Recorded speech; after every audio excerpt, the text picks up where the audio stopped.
এই টাকাটা দিয়ে আমার 1 লিটার তেল এনে দেবা আর বাকি টাকা ফেরত নিয়ে আসবা। হ্যাঁ, একটু তাড়াতাড়ি আইসো, যাও। পুরো পাঠাইলাম হইতেছে 4:13-তে। আচ্ছা দেখা যাক দিয়ে কয়টা বাজে এখন, কত বাজে?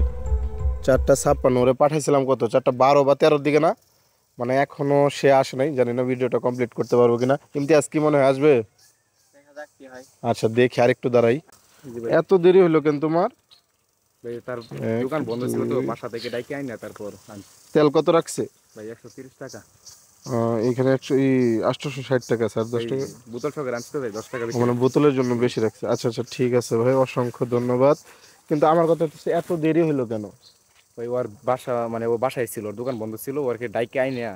মানে এই ব্রিজের কর্নারে যে জি দোকানটা ছিল জি সেটা বন্ধ ছিল? জি। ব্রিজের ওই পাশেও কিন্তু দোকান ছিল, তাহলে ওইখানে যাও নাই কেন? ওখানে হুজুরে বয়ে যায় না, সাইকেল নিয়ে ঘোরাই করতেছে আচ্ছা ক্লাসের আচ্ছা, সময়। ব্রিজের ওই কর্নার হইতেছে তোমাদের মাদ্রাসা, এর জন্য মানে মাদ্রাসা ক্রস করে বাজারের ভিতরে ঢুকো নাই। জি না। এই দোকানটা বন্ধ, তারপরে এইখানেই দাঁড়ায় ছিলাম। জি তো তুমি এসে বলতা যে ভাই তেল পাই নাই। ভাই আপনি বিপদে বসছেন তার জন্য।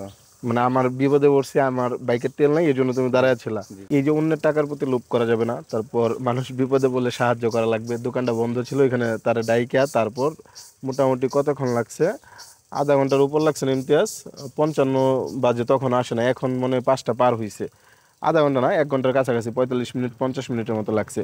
এতক্ষণ দাঁড়ায় থাইকা ওই লোকরে টাক্কায় টুক্কায় আইনা তুমি আমার তেল ডাইনা দিলা। জি ভাই। তো এই জিনিসগুলো কোথা থেকে শিখছো, কে শিখাইছে? হুজুরে শিখাইছে ভাই। মানে তোমাদের মাদ্রাসায় জি শিখাইছে ভাই। যে অন্যের টাকার প্রতি লোভ করা যাবে না, জি পাশাপাশি মানুষ বিপদে বলে সাহায্য করতে হবে। জি এখানে আমি বললাম যে 1000 টাকা। তুমি কোন বিভাগে পড়তেছো? হ্যাপসখানা। হ্যাপসখানা। তোমার বয়স কত হবে আনুমানিক? এই তো ভাই 17।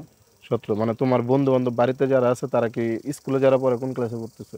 এই এসএসসি পাস করছি এবার। এসএসসি পাস করছে, তার মানে তুমি পিচ্ছি বলা চলে, এত আহামরি বড় না। তো এইখানে আমি বললাম যে 1000 টাকা আছে, তুমি এই টাকাটা লুক কেন করলাম? আর সে আমার বলতেছে যে এই সামান্য টাকার জন্য নিজের চরিত্র কেন নষ্ট করবো? মানে মাদ্রাসার ছাত্রদের তো বৈশিষ্ট্য এইটাই, তাই না? আচ্ছা যাই হোক, ধন্যবাদ। তোমার একটা সত্যি কথা বলি, হ্যাঁ?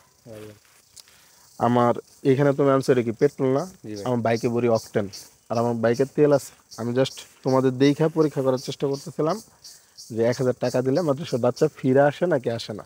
তোমার কাছে কি মনে হয়, তুমি তোমার জায়গায় কি অন্য কেউ থাকলে, মাদ্রাসায় যারা পড়ে অন্য কেউ থাকলে কি তারা ফিরে আসতো নাকি নিয়ে চলে যেত? আসতো ভাই।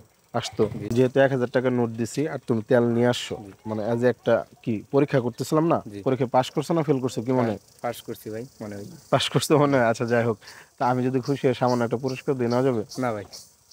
আমি তো সাহায্য করতেছি না, দান করতেছি না, হাদিয়া তো বুঝো, জি হাদিয়া বুঝো না? জি। আমি একটা হাদিয়া দিই। এটা তুমি যেটা নিয়ে আসছো এটা আমি রাখি, আর তোমার জন্য আমার পুরস্কার হইতেছে এই টাকাটা রাখো। কত টাকা কেন ভাই?